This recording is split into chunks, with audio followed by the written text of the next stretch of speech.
Right, breaking news చూస్తున్నాం. Indian air force కు చెందిన సుఖోయ్ 30 MK యుద్ధ విమానం గురువారం సాయంత్రం అసోంలో ఘోర ప్రమాదానికి గురైంది. జోర్హాట్లోని ఎయిర్ బేస్ నుంచి బయలుదేరిన ఈ విమానం సాయంత్రం 7 గంటల సమయంలో రాడార్తో సంబంధం కోల్పోయింది.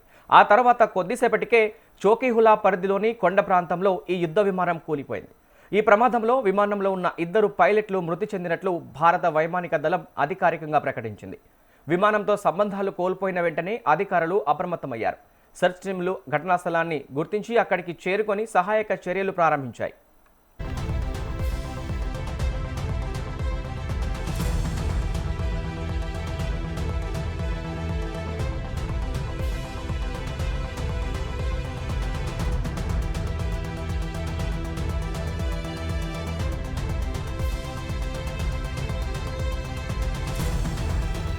ఇక మరణించిన పైలట్లను squadron leader Anuj, flight lieutenant పూర్వేష్గా గుర్తించారు. ఇద్దరు విమానాన్ని సురక్షితంగా ల్యాండ్ చేయడానికి ప్రయత్నించినట్లు సమాచారం.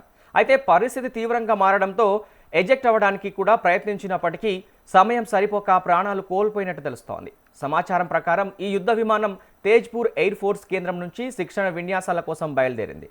ఆ తర్వాత కొద్దిసేపటికే రాడార్ పరిధి నుంచి తప్పిపోయింది. ఆ క్రమంలో అసోం, అరుణాచల్ సరిహద్దులోని దట్టమైన అటవీ ప్రాంతంలో విమానం కూలిపోయినట్లు సర్చ్ ఆపరేషన్లో తేలింది.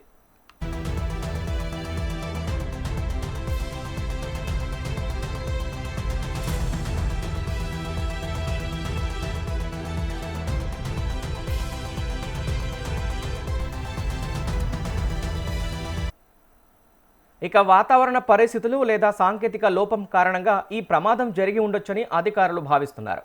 ఈ ఘటనపై వైమానిక దళం ఉన్నత స్థాయి విచారణకు ఆదేశించింది.